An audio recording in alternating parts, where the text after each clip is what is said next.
Muling gumawa ng kasaysayan para sa Pilipinas ang bagong labas na Simula at Wakas Kickoff Concert Album ng SB19 na kanilang inilunsad nito lamang Enero 30. Number 2 na ito sa worldwide iTunes chart, habang sa Estados Unidos pa lamang ay naagaw na nila ang number 1 mula sa K-pop Demon Hunters Original Soundtrack Collection na pinagbibidahan ng kantang Golden ng grupong Huntrix.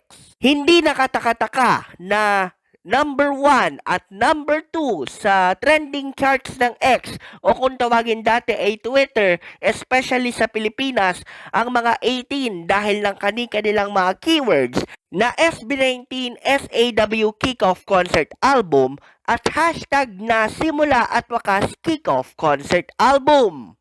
Laman ng nabanggit na koleksyon ang 19 na mga live concert version na mismong itinanghal ng 5 sa harap ng higit 55,000 katao noong Mayo at 31 at Hunyo 1 ng nakaraang taon lamang sa loob pa mismo ng pamosong Philippine Arena. Umabot din ng halos 100,000 ang bilang ng mga pre-saves ng Simula at Wakas Kickoff Concert Album bago pa ang Enero 30.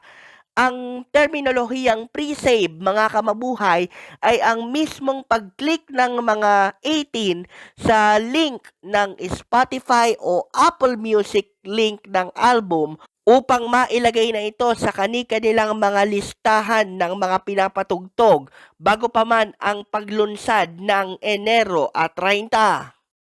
Bakas sa pakiramdam ng mga 18 na nakaranas na ng mga nilalaman ng Simula at Wakas Kickoff Concert Album ng P-Pop Kings ang kanilang kasiyahan dahil pakiramdam nila ay dala-dala nila saan man magpunta sa pamamagitan ng kani-kanilang mga paboritong musical streaming platforms ang makapanindig balahibong concert experience na naranasan ng kani-kanilang mga kabaro.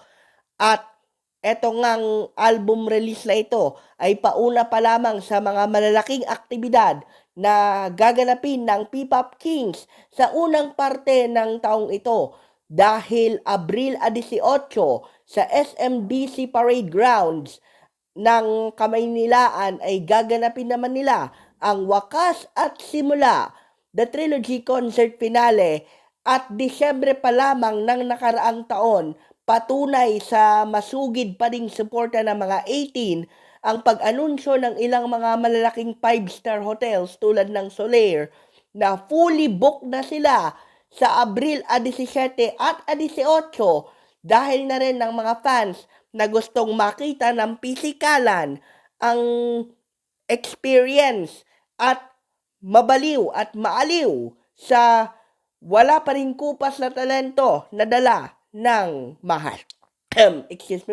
ng Mahalima.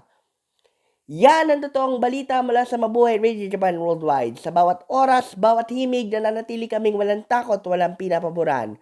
Ito ang Sanbat sa Patrol number 2 Stephen Saraspe Perez. Nag-uulat sa larangan ng SB19.